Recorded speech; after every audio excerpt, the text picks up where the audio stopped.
Come in. Welcome. I'm E.G. Marshall, opening the door to another tale of mystery and suspense, inviting you to open your ears and your mind to the world of terrifying imagination. You're about to be taken on an unusual museum tour. There won't be any Mona Lisas on this tour, no Greek vases or Roman statuary, because this establishment specializes in only one kind of exhibit. And that's why our story is called The Murder Museum. You may have been to a murder museum like the one in our story, a house of wax, where the most brutal crimes of the century are recreated in paraffin for the wide-eyed enjoyment of the public. But now you're going to have the unique opportunity of hearing one of the most shocking exhibits of all speak for itself. Oh, John, please believe me. He means nothing to me. I swear it. And that's why he was in your bedroom, Ida. Is that why? Please. Oh, think of our little boy. Look at Vincent. You're frightening him to death. Death. That's right, Ida. Death. Please. That's what you deserve.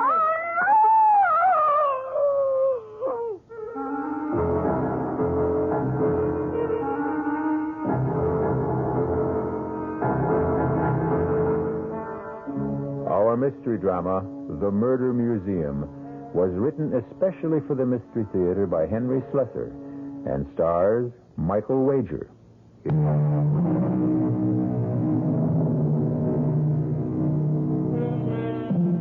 Our tale begins inside the Murder Museum itself, the home of Professor Raphael Gallinari's House of Horrors. There's a fair-sized crowd in the museum today. As usual, they listen in fascination to the words of their tour guide as he takes them from one bloody exhibit to another, recreating for them the terrible crimes which have immortalized these criminals and their victims. But there is one person in the crowd who seems reluctant to listen to his words, who hangs back and shields her pretty eyes from the sight of the wax images. Her name is Lisa Brandon. To this day, no man knows the true identity of the madman known as Jack the Ripper. But the theory persists that he may well have been a physician or at least a medical student, judging from the skill with which he wielded the instrument you see clutched in his hand as he attacked the terrified young woman. And that, ladies and gentlemen, concludes the tour of Professor Gallinari's Murder Museum. Thank you for your patronage, and please tell your friends about us. Sir, excuse me. Yes, miss? Could I ask you a question? Well, yes, of course. I was curious about the Raymond exhibit, but I see that you haven't opened it to the public. No, miss. The Raymond exhibit is still closed for repairs. Well, the truth is, it's the only reason I came to the Murder Museum. I wanted to see the Raymond. Oh, well, I'm sorry. The exhibit won't be open for another week at least. Now, if you'll excuse me, I'm going out for some coffee. But even if it isn't completely ready, I wonder if you'd mind showing it to me. Oh, I'm sorry, miss. I can't do that. Well, I came a long way to see it, all the way from San Francisco. It would be a terrible disappointment. Look, I'm willing to pay you. Now, please, put that money away, miss. Why is it so important for you to see the Raymond? You, any connection with the family? Well, yes, in a way. I knew Vincent Raymond. I met him when he lived in San Francisco. I see. Look, you said you were going out for coffee. Could I come with you? Well, sure. I just go to this little coffee shop down the street, but you're welcome to come along.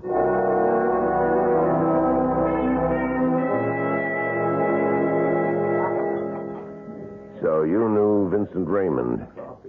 You an artist, too? No, not really. But my brother owned a small art gallery on Green Street. And sold Raymond's paintings? Well, actually, no. He didn't really care for Vincent's work. It was so dark and gloomy. Frightening, really. But he felt sorry for him, and he loaned him some money, and sometimes he let him help out in the gallery. And that's how you met him? Yes, that's right. I came home from college, and I met Vincent. I didn't know anything about him. Meaning, about his parents? It took Vincent a long time before he was willing to talk to me about them.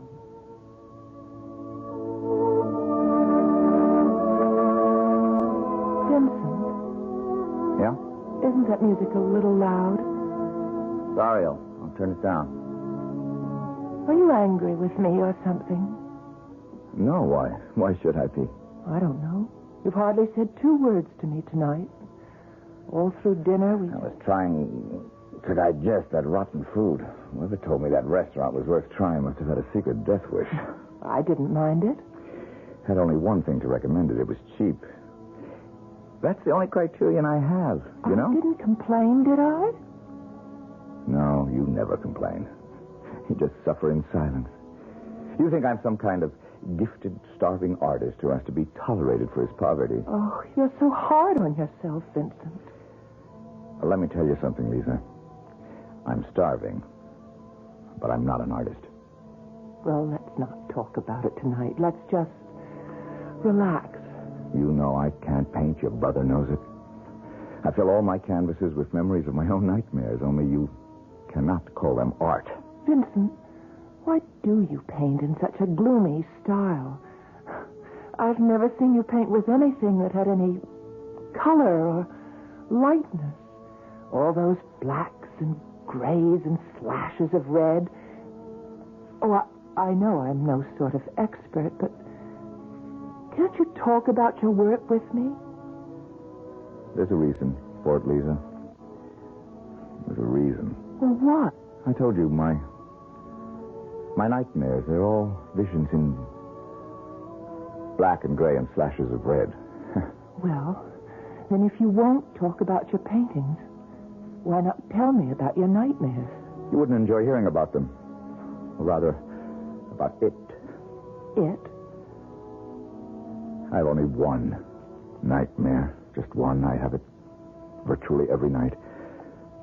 Sometimes it follows me into the daylight. I can close my eyes, and there it is. For years, I've tried to destroy it by painting it. Not its detail, just its colors. But the therapy hasn't worked. Please tell me about it. I've never told anyone before. But why not?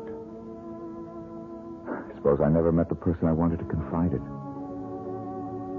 Maybe now I have.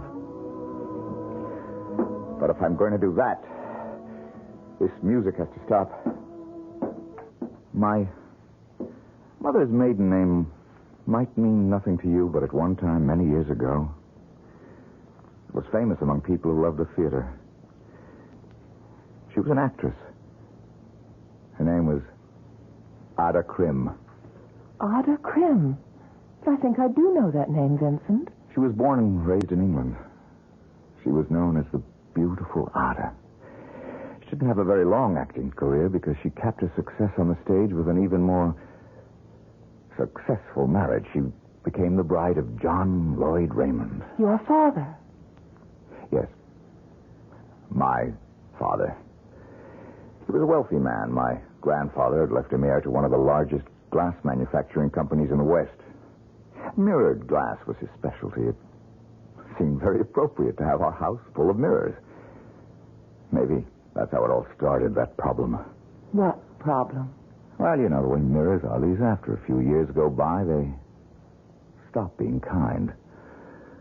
And when that happened to my mother, she had to do something about it. Something to prove that she was still the beautiful Ada. No matter what the mirrors were beginning to say. And what did she do, Vincent? She took lovers. Lovers are the best kind of mirrors for a bored rich woman. Were you the only child? Yeah. I was her only child. At first, I was a pampered little boy, one of her favorite playthings. Then she became bored with me, too. She stopped noticing that I was around. Maybe that's why she never made any attempts to hide her actions from me. She simply didn't know I was there. Vincent, you saw these men? I think I've said enough.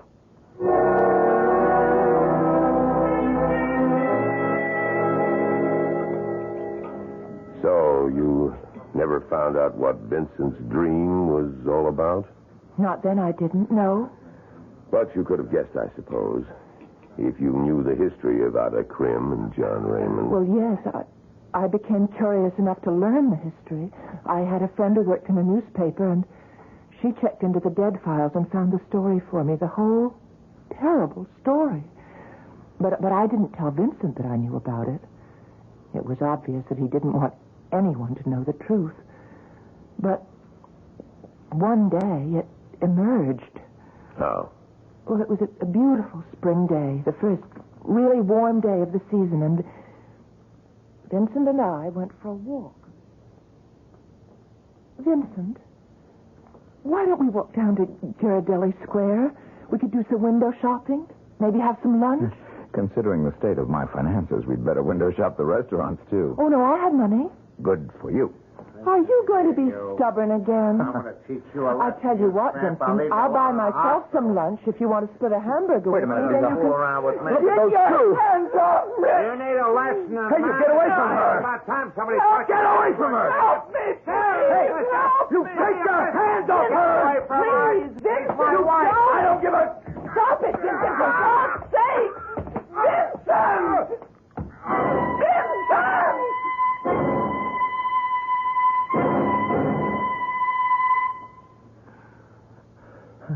I'm sorry, Lisa. I'm sorry. I shouldn't have done that. I just went crazy. Why? What made you do it, Vincent? You could have killed that man. I couldn't stop myself when I saw what he was doing and what he was But going they to were do. man and wife. Yeah. Man and wife. So were my parents. Was that the reason? Was it because you saw your mother and father quarrel? Quarrel. You think that's all they did? Don't you know the truth yet? Yes, Vincent, I do know. I didn't want to tell you before, but I know that your father murdered your mother. And you know how he murdered her. My father came home early one night. A full day earlier than he was expected. He walked into my mother's bedroom, and that man was there. Might have killed him, too, but he was fast on his feet. We lived in a very old-fashioned house, Lisa. A quaint, old-fashioned Victorian manner. The kind that still had gas lamps on the wall. And fire axes. I used to hear my father joking to his friends about the fire axe on the wall. Vincent, don't talk about When it. he saw my mother, he ripped the axe off the wall, and he used it. Please. You read about it, Lisa, but I saw it. You what? I was 6 years old, terrified 6-year-old, who came to find out what all the noise was about. Oh, no. I saw the whole thing No. happen from the first stroke of the axe to the final blow. Oh. Now you know what my nightmare is all about, all the blacks and grays and slashes of red. Oh, you poor man. All right. Now, I've told you the whole story, so maybe now you know why I can't see you again. What? Don't come near me again, do you hear me? Vincent. Don't come near me. Ever.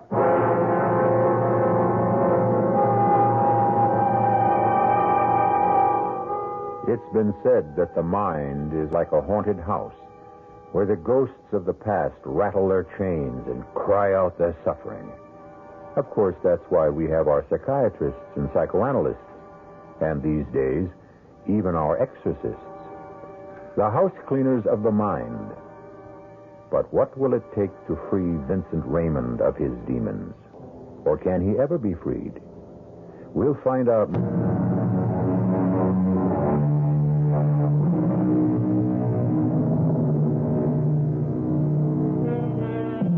And now, Act 2 of the Murder Museum. Lisa Brandon has come all the way from San Francisco to see the Raymond exhibit. But she seems to be having a hard time talking the museum guide into allowing her a private showing. However, she hasn't given up. Yes. I was in love with Vincent Raymond, and I was terribly unhappy when he walked out of my life. You mean you never saw him again? Oh, yes, I saw him again, but things weren't the same between us. He was tormented by the memory of what he had seen, and it changed his life. The dreams began in the orphanage. They began there and they never stopped. I woke up screaming in horror every time the dream came to me. I became an outcast, without friends, without sympathy. Oh, Vincent, I'm so sorry. That's when I realized that my only hope for any sort of life was keeping my secret. But you're not a child now. No, I'm older, Lisa, but nothing's changed for me. Oh, yeah. There's one thing that's changed. Well, what's that? I'm giving up my so-called art. I'm going to look for a job. Well, I'm sorry, Vincent. Because I did think you had talent. I've got to get some money to live on. My talent won't provide that. Well, I thought you had some savings. They're all gone after that lawsuit. What lawsuit? That man I beat up on the street, he sued me for damages. He won, of course.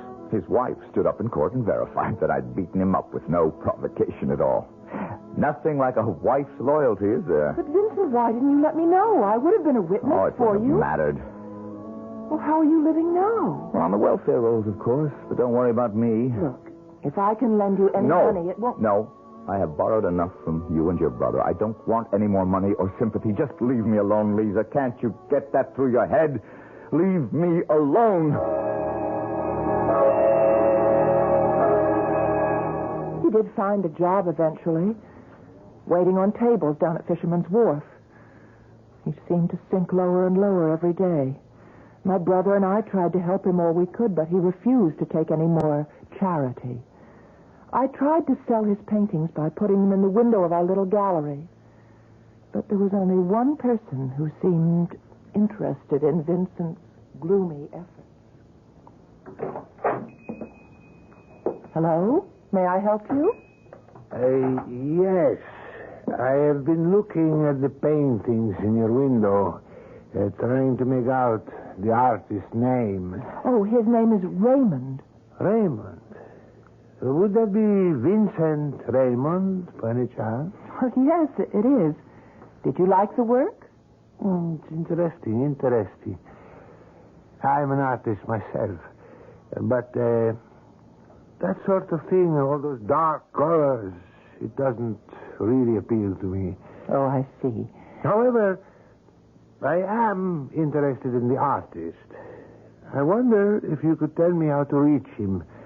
Is he a local resident? Yes, he lives in San Francisco. Oh, would you mind telling me your name? Oh, yes, of course. Here is my card. Raphael Gallinari. You might say that I am a portrait artist. Oh, and is that why you want to meet Vincent? To paint his portrait? Something like that. Now, will you help me? All right. I'll tell you where you can reach him.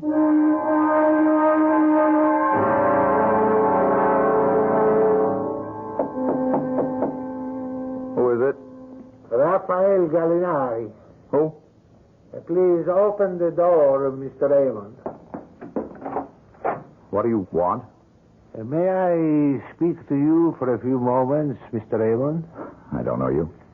I thought perhaps the young lady in the art gallery might have mentioned my name to you. What young lady? Oh, you mean Lisa?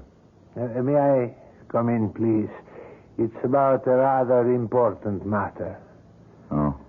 All right, come in. What is it you want, Mr... What was that name again? Gallinari.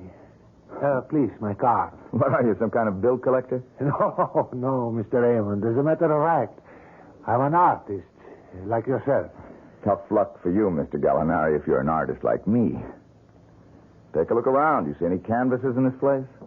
I understand that you are working at a restaurant these days. That's right. Listen, if it's my work you're interested in, they're all at the gallery. Let me be honest with you, Mr. Raymond.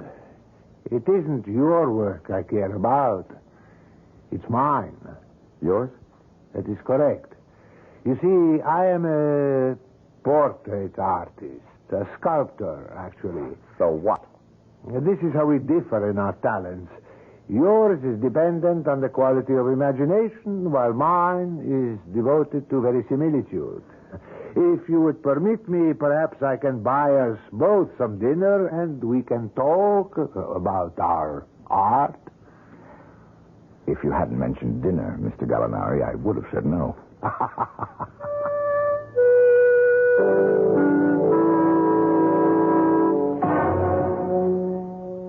You know how it is with an artist. You know how we become obsessed sometimes, obsessed with a certain idea, a certain passion for a subject. No, Mr. Gallinari. I wouldn't know. I lost all my passion for art a long time ago. Ah, but if you had the inspiration, if there was one thing you wanted to paint more than anything else in the world, believe me, the passion would come flooding back like the tide. And do you have such a subject in mind? Yes, I do. A subject which has haunted me for years, more years than I wish to count. And this has something to do with me? Everything to do with you. Will you have another glass of wine? Sure, since you're buying. You see, Mr. Raymond, I am contemplating a certain work, a sculptural project, and one which would be impossible without you. How could that be? In order to answer that question, I have to bring up a subject which may be painful to you. A lot of subjects are painful to me, Mr. Gallinari. This one, I think, has left the deepest wound. Wait a minute. Yes, Mr. Raymond. I mean your parents. How do you know who I am? Did Lisa tell you? Oh, no. No, I assure you, the young woman at the gallery said nothing at all to me about you. And how did you know? Damn it! Because I've made it my business to find you. Believe me, it's taken a very long time. The last address I had for you was in the Midwest. Then I ran across one of your paintings in a traveling exhibit, the Moorland exhibit. Yeah, that was the only show I've been in, and nothing sold. I found out that you were in San Francisco from the proprietors of the exhibit. Finally, I saw your work in a little gallery on Green Street. Your style is unmistakable. Rotten, but unmistakable. Mr. Raymond, I remember the beautiful Ada. Go on. I'm quite a few years older than you. I have a very clear memory of how your mother looked on the stage before her retirement. I thought then that she was the most beautiful woman I had ever seen. Beauty is very fleeting, Mr. Gallinari. Like life itself. Yes, I know that. But then, that's why artists are born, aren't they? To capture that fleeting beauty and imprison it on canvas or in clay or in what? Or in other media. Why don't you get to the point, Mr. Gallinari? Your mother's beauty is the point. If I had been the sculptor then that I am now, I would have carved her image then. But alas, I was only a boy. I still don't know what you want from me. I want to sculpt your mother's image, Mr. Raymond. But there is only one drawback. I have no model to work from. There's nothing I can do about that. My mother's been dead for 25 years. I know there are some faded old newspaper photographs of her, but they're not really helpful, not to someone who insists on verisimilitude. I don't see why it's so important. Who cares what Ada Krim looked like? But I care very much. You see, I've already started the project. You have? Yes. I've been using the crude photographs of her as a guide. I've obtained a sort of likeness. Look, I cannot stop you from doing what you please, Mr. Gallinari. If you're asking for my permission... Well, in a way, yes, I suppose I am. It does seem like a slight invasion of privacy. Yeah. All right. If your conscience bothers you, I'll tell you what you can do. You can order another bottle of wine. Mr. Raymond, I would gladly order you a case if you would give me one more permission. What's that? To sculpt your father, too. My father? As I said, this is a form of obsession with me. But from the moment I began work on the statue of Ada Krim, I felt that I couldn't stop until I had also done the head of John Lloyd Raymond. He's dead, Mr. Gallinari. I have no way to prevent you from sculpting him or painting him or anything else, but I'll tell you one thing. You won't get me to talk about him. Oh, no. I would not dream of it. But you see, I have a peculiar problem. While there are some likenesses of Ada Krim available, in the case of your father, well, I cannot find a single photograph. I have searched and come to a dead end. And what I was wondering, I know this is an imposition, if there is something in your possession... You think I have a picture of him? It was only a hope. I know his memory is painful, but you were his son, and sometimes, well, there are souvenirs one hates to discard. Well, Mr. Raymond? I have pictures of him. You do? I won't give them to you. Please, don't be so hasty. I won't give them to you. But I'll sell them to you. Oh, yes, of course. I'm perfectly willing to pay. I owe Lisa Brandon and her brother exactly $127. That's the price. Done, Mr. Raymond. $127. And I'll still throw in that case of wine.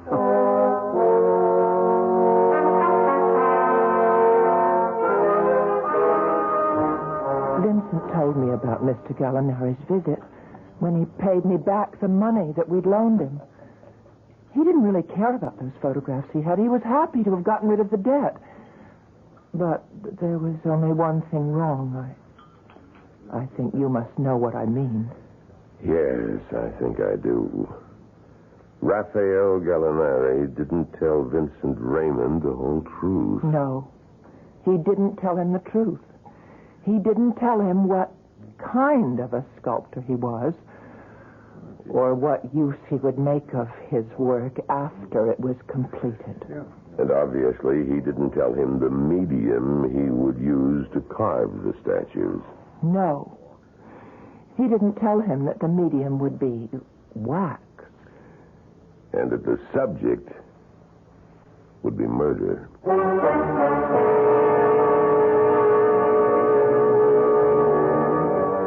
And what happened when Vincent Raymond learned of the duplicity of Raphael Gallinari? Or was it really duplicity? Gallinari said he was a sculptor.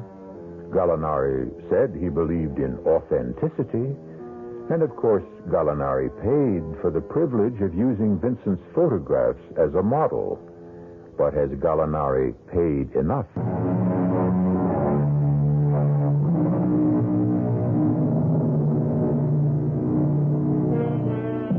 And now, here's Act 3 of the Murder Museum. For Vincent Raymond, all nights are the same. A dark passage into yesterday. A grim return trip to the past. But men must sleep, and sleepers must dream. So there's no escape for him. Ada! John, please believe me. Ada! He means nothing to me, I swear it. And that's why he was in your bedroom, Ada? Please. Is that why? Please, think of our little boy. Ada! Look at Vincent. You're frightening him to death. Death! That's right, Ada. Death! That's what you deserve! No! Ada! That's what you deserve!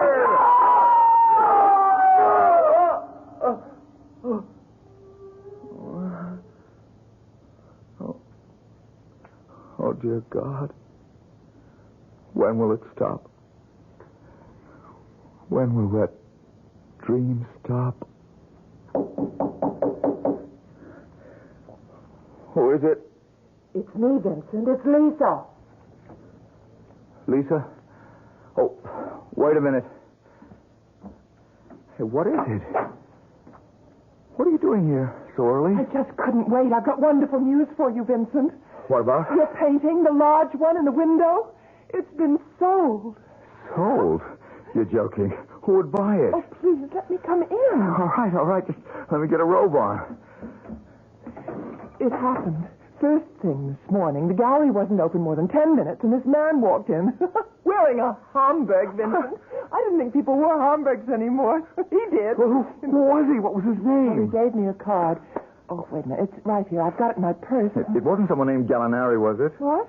Raphael Gallinari calls himself a sculptor. No. No, it wasn't him. It's, wait, his name is, here it is, Charles Mulholland. Does that mean anything? Mulholland? That's Mulholland Gallery in Chicago. High priced. Oh, no, I doubt if there's any connection. Well, anyway, he bought it, Vincent, without any quibble about the price, and in fact, he was surprised that it was so low. Miracles never cease, do they? Oh, Vincent, if he really is somebody, then maybe your work will start to be recognized. Oh, forget it, Lisa. There isn't any more work for me. Just waiting on tables. That's my art.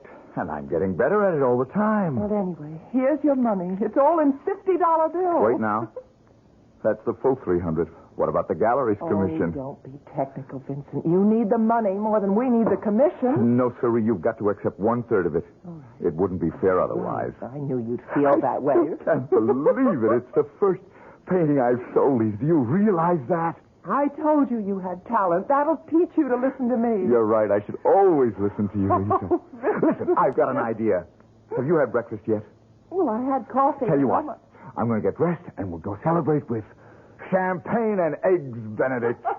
And then we're going out tonight. I'm going to buy you the fanciest dinner in San Francisco. Well, Vincent, you can't spend all the money in one day. Why not? It's probably the first and last money I'll ever make from my paintings. Let's put it to good use.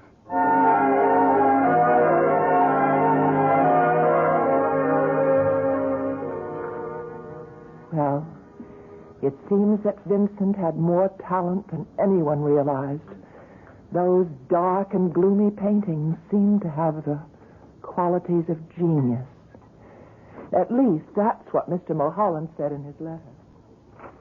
Lisa, listen to this. Just listen to this. Go on, I'm He says, listening. the Mulholland Gallery would be most interested in arranging an exhibition of your work. Oh. Listen, they're willing to pay all the cost of carding and insuring the paintings. They'll even pay my fare and expenses to Chicago so I can attend the opening.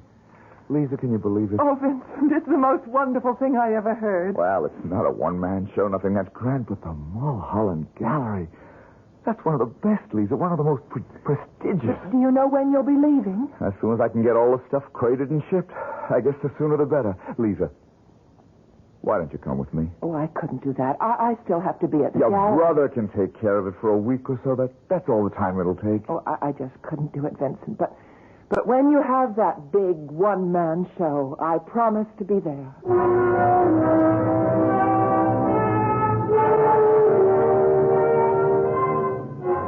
And that was when Vincent Raymond went to Chicago. Yes, that was his reason for going there.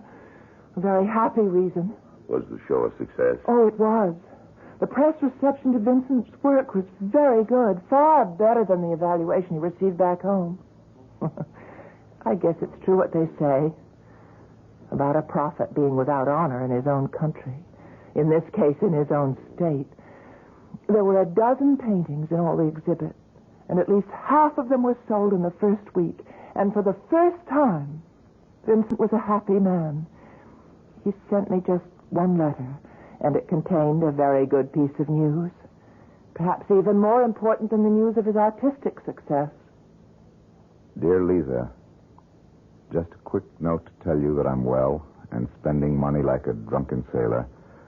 I've bought 2 new suits. Yes, I said suits with matching pants and jacket, believe it or not. But more important, I'll tell you one other thing that seems to have happened to me. For the last 3 nights, I've slept without a dream. I think you must realize the importance of that, Lisa. 3 nights of dreamless sleep. The most precious 3 nights of my existence. But those dreamless nights didn't last very long. Because the very next morning at breakfast, in his hotel room, Vincent opened the local paper and saw a strangely familiar name. Gallinari. Gallinari? What's that all about? Announcing the opening of Gallinari's Murder Museum. Oh, no. That can't be the same man. The Murder Museum, world's most terrifying house of wax, vivid recreation, scenes of crime, passion, and horror never before witnessed. Oh, it can't be the same man. It can't be. Where's that phone number? Oh.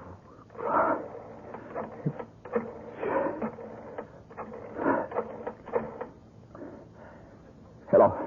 Is this the Murder Museum? Yes, I know you're not open yet. Listen, I want to ask you a question. This man, Gallinari, I want to know his first name. Raphael. And he is. Listen, what time are you open? No earlier than that? Then tell me where I can find Mr. Gallinari. Yes, it's important. No, my name does not matter. All right. First show, 2 o'clock. Oh, dear God, don't let it be true.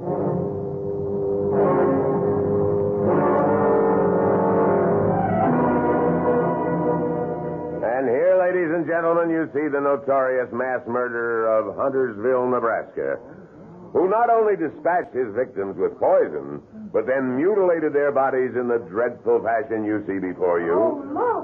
And now, if you'll step to the next exhibit, you will see the latest addition to Professor Gallinari's world-famous murder museum. For the first time in any house of wax, the horrifying axe murder of one of the most glamorous women ever to appear upon the American stage. They called her the beautiful Ada. And yes, Ada was beautiful as she was faithless. And one day, her wealthy manufacturer husband, John Lloyd Raymond, returned home from a business I've trip. got to ask you something. Excuse me, sir, but I'm still not through with this. Where is he? Does he have an office at this museum? Well, now, please, Look, sir, I've got to see him. Make him remove this abomination. Well, no, his office is in the rear. I don't know if he's there. Out of my way! Now, just here. Come back here.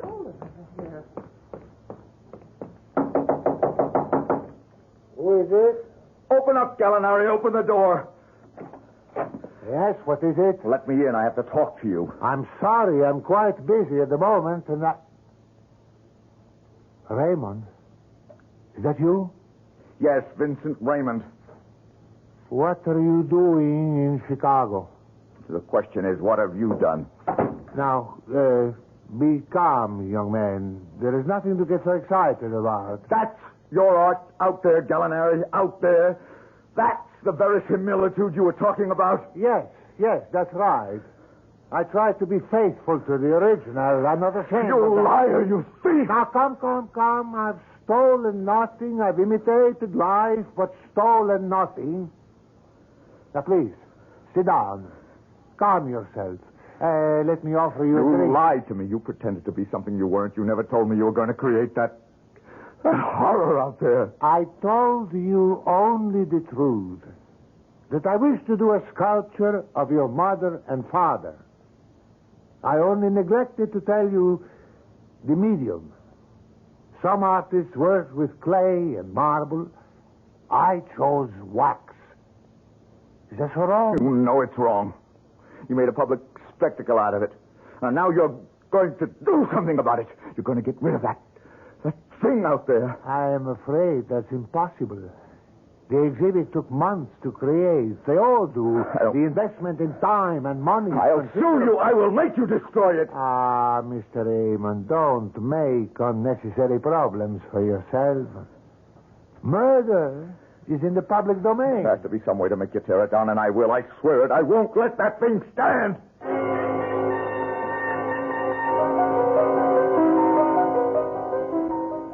Of course, I know myself what happened next. Because I was there in the murder museum. The night that your friend Vincent Raymond returned. Oh, please. Can you tell me about it? I never did know the details.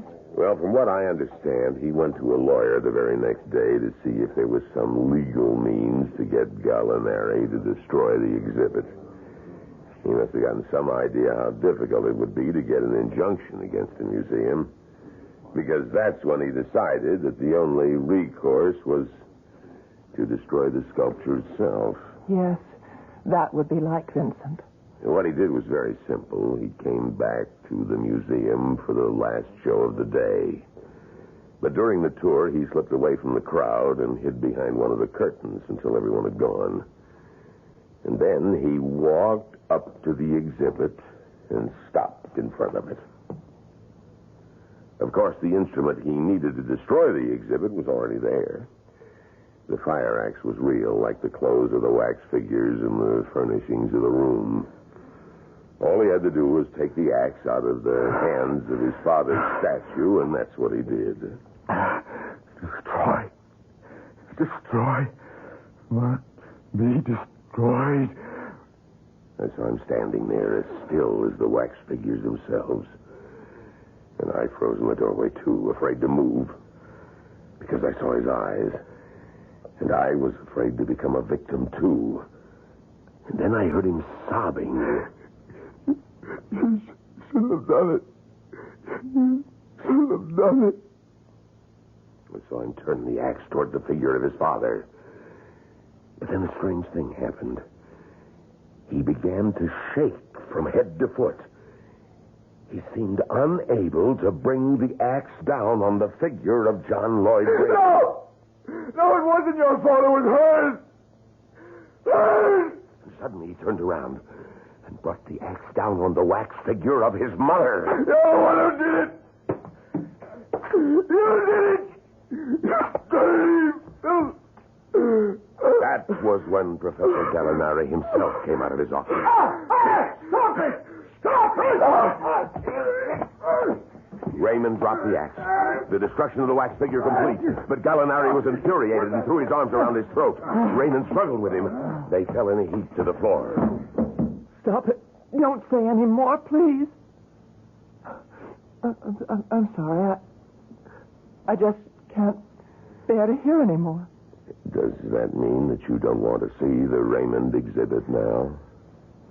No, I still want to see it. But I'm taking the next flight back to San Francisco, so I suppose there's no use. Well, I guess it's only fair that I show it to you, Miss Brandon, since you came all this way.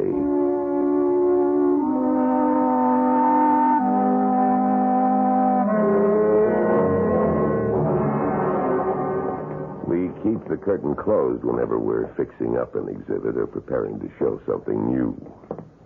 This is really very kind of you. Oh, that's all right. I just hope that you don't find the exhibit too depressing. Is it a very good likeness? Yes, I think it's very good. But judge for yourself. As you can see, the figures are all ready, but the furnishings need some work still. Well, what do you think? It's horrible. Horrible. Oh, I'm sorry. I know I shouldn't say that. I did ask you to show it to me. Yes, I was afraid you'd feel that way, miss. Because the likeness is really very good. It was Gallinari's brother who did the statue of the professor. Naturally, he'd get that right. But that's Vincent, too. Yes. Just like him. It's a very good likeness of Vincent Raymond. That's just how he looked when he strangled the life out of Professor Gallinari. Right here in the Murder Museum.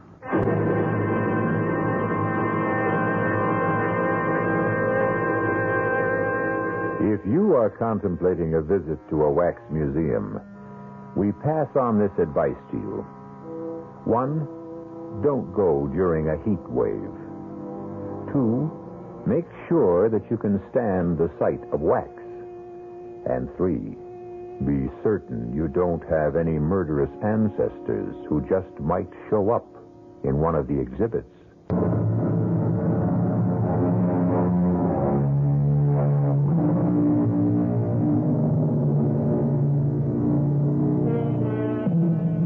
We hope you enjoyed tonight's tour through the Murder Museum. We hope that you'll always come back through the creaking door of the Radio Mystery Theater, because it's the one place you can enter where your imagination provides the real thrills. Tonight, we tried to aid that imagination with the voices of Michael Wager, Marian Seldes, Robert Dryden, and Leon Janney. The entire production was under the direction of Himan Brown. This is E.G. Marshall inviting you to return to our Mystery Theater for another adventure in the macabre. Until next time, pleasant dreams.